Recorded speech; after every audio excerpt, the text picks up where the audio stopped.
process of communication, which is known as programmed control transfer. Here the computer keeps checking the flag bit, and when it finds its set, it initiates an information transfer. The difference of information flow rate between the computer and that of the input-output device makes this type of transfer inefficient. To see why this is inefficient, consider a computer that can go through an instruction cycle in 1 microsecond.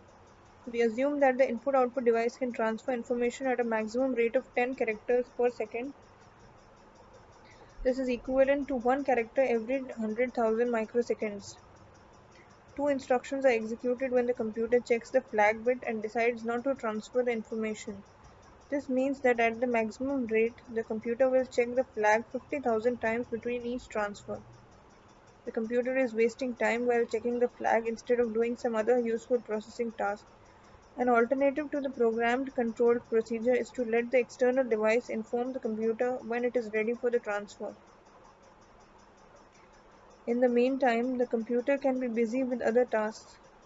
This type of transfer uses the interrupt facility.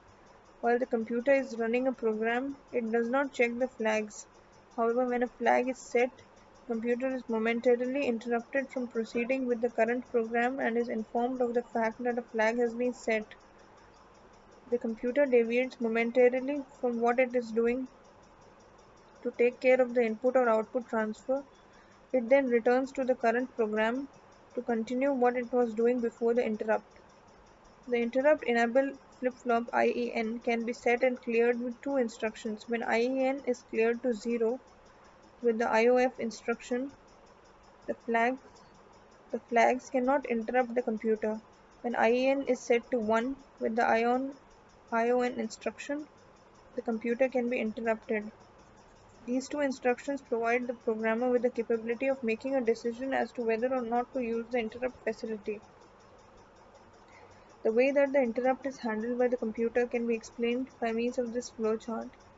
An interrupt flip-flop R is included in the computer. When R is 0, the computer goes through an instruction cycle. During the execute phase of the instruction cycle, IAN is checked by the control. If it is 0, it indicates that the programmer does not want to use the interrupt, so control continues with the next instruction cycle. If IEN is 1, control checks the flag bits. If both flags are 0, it indicates that neither the input nor the output registers are ready for transfer of information. In this case, control continues with the next instruction cycle. If either flag is set to 1 while IAN is equals to 1, flip-flop R is set to 1.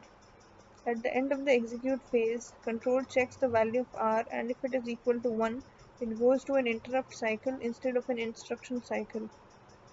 The interrupt cycle is a hardware implementation of a branch and save return address operation.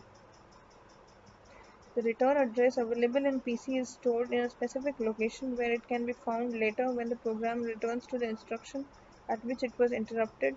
This location may be a processor register, a memory stack, or a specific memory location. Here we choose the memory location at address 0 as the place for storing the return address. Control then inserts address 1 into PC and clears IEN and R so that no more interruptions can occur until the interrupt request from the flag has been serviced.